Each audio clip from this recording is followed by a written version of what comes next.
नमस्कार, तहलका डिजिटल देख रहे हैं आप और मैं हूं आपके साथ नैना। पाकिस्तान में अहमदिया मुस्लिम समुदाय के लिए ईद जैसे इस्लामिक त्योहारों को मनाना एक संवेदनशील और खतरनाक मुद्दा बन चुका है। अहमदिया मुसलमानों को पाकिस्तान में धार्मिक स्वतंत्रता से वंचित किया जा रहा है और उन्हें ईद के दौरान धार्मिक अनुष्ठानों में भाग लेने से रोकने के लिए प्रशासनिक दबाव डाला जा रहा है।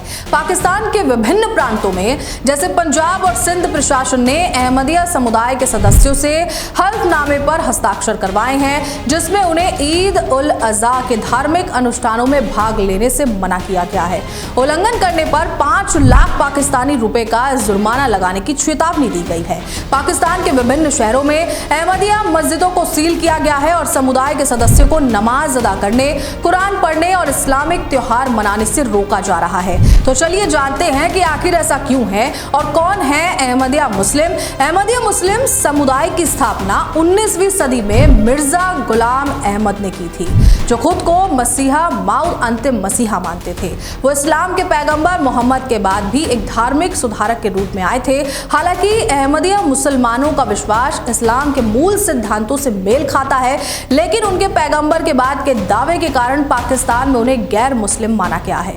पाकिस्तान की संसद ने 1974 में संविधान में संशोधन करके अहमदिया समुदाय को गैर मुस्लिम घोषित किया। इससे पहले अहमदिया मुसलमानों को मुसलमान माना जाता था। इस संशोधन के बाद अहमदिया समुदाय के धार्मिक अधिकारों में भारी कमी आई। जनरल जिया उल हक के शासन में 1984 में अहमदिया मुसलमानों को इस्लामी शब्दों का उपयोग करने, नमाज अदा करने, कुरान पढ़ने और इस्लामिक त्योहार मनाने से प्रतिबंधित किया गया है। इस कानून के तहत उल्लंघन करने पर 3 साल तक की सजा और जुर्माने का प्रावधान है। अंतर्राष्ट्रीय मानवाधिकार संगठनों ने पाकिस्तान सरकार की आलोचना की है और अहमदिया समुदाय के धार्मिक अधिकारों की रक्षा की मांग की है। पाकिस्तान में अहमदिया मुसलमानों के लिए ईद जैसे इस्लामिक त्योहारों को मनाना एक गंभीर चुनौती बन चुका है। ये समुदाय न केवल धार्मिक स्वतंत्रता से वंचित है, बल्कि उन्हें हिंसा, उत्पीड़न और कानूनी प्रतिबंधों का भी सामना करना पड़ता है।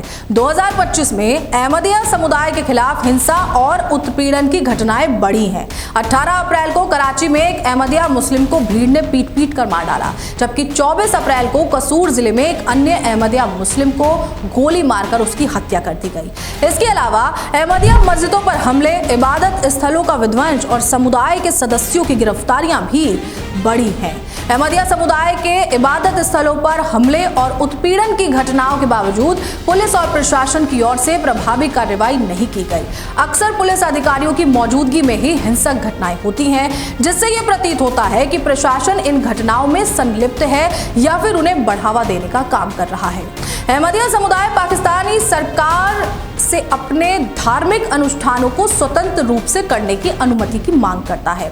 वो चाहते हैं कि उन्हें ईद जैसे त्योहारों को मनाने, नमाज अदा करने और कुरान पढ़ने की स्वतंत्रता मिले। पारंपरिक इस्लामिक शिक्षाओं के अनुसार पैगंबर मोहम्मद को अंतिम पैगंबर माना जाता है। अहमदिया मुसलमानों का यह विश्वास है कि मिर्जा गुलाम अहमद एक पैगंबर थे और ये इस्लाम के मूल सिद्धांत के खिलाफ है। इसलिए अधिकांश मुसलमान अहमदिया मुसलमानों को मुसलमान नहीं मानते। पाकिस्तान में अहमदिया मुसलमानों को विभिन्न कानूनी और सामाजिक भेदभाव का सामना करना पड़ता है। उन्हें सरकारी नौकरियों, शिक्षा संस्थानों और अन्य सार्वजनिक सेवाओं से वंचित किया जाता है। इसके अलावा उन्हें धार्मिक अनुष्ठानों जैसे नमाज अदा करने, कुरान पढ़ने और इस्लामी त्योहार मनाने से भी प्रतिबंधित किया गया है। ये भेदभाव उनके धार्मिक स्वतंत्रता के अधिकारों का उल्लंघन है। पाकिस्तान का संविधान अनुच्छेद 20 के तहत प्रत्येक नागरिक को अपने धर्म का पालन करने की स्वतंत्रता प्रदान करता है। अहमदिया मुसलमानों को उनके धार्मिक अधिकारों से वंचित करना न केवल इस संवैधानिक अधिकार का उल्लंघन है, बल्कि ये अंतर्राष्ट्रीय मानवाधिकार समझौते जैसे कि विश्व मानव अधिकार घोषणा पत्र और धार्मिक स्वतंत्रता पर अंतर्राष्ट्रीय समझौते का भी उल्लंघन है। पाकिस्तान में अहमदिया मुसलमानों के ईद उल अजहा मनाने पर पाबंदी के कारण महिलाओं, बच्चों और पूरे समुदाय पर गंभीर मानसिक और सामाजिक प्रभाव पड़ता है। यह उत्पीड़न न केवल उनके धार्मिक अधिकारों का उल्लंघन है, बल्कि ये उनके मानसिक स्वास्थ्य, सामाजिक स्थिति और बच्चों के भविष्य को भी प्रभावित कर रहा है। अहमदिया मुसलमानों को अपने घरों में भी ईद की नमाज अदा करने से रोका जाता है, जिससे उनके धार्मिक अधिकारों का उल्लंघन होता है। समुदाय के सदस्य सामाजिक बहिष्कार, उत्पीड़न और हिंसा का सामना करते हैं, जिससे उनका मानसिक और शारीरिक स्वास्थ्य प्रभावित होता है। ऐसे ही प्रोग्राम्स को देखने के लिए और बड़ी बड़ी खबरों को देखने के लिए बने रहे तहलका डिजिटल के साथ। नमस्कार।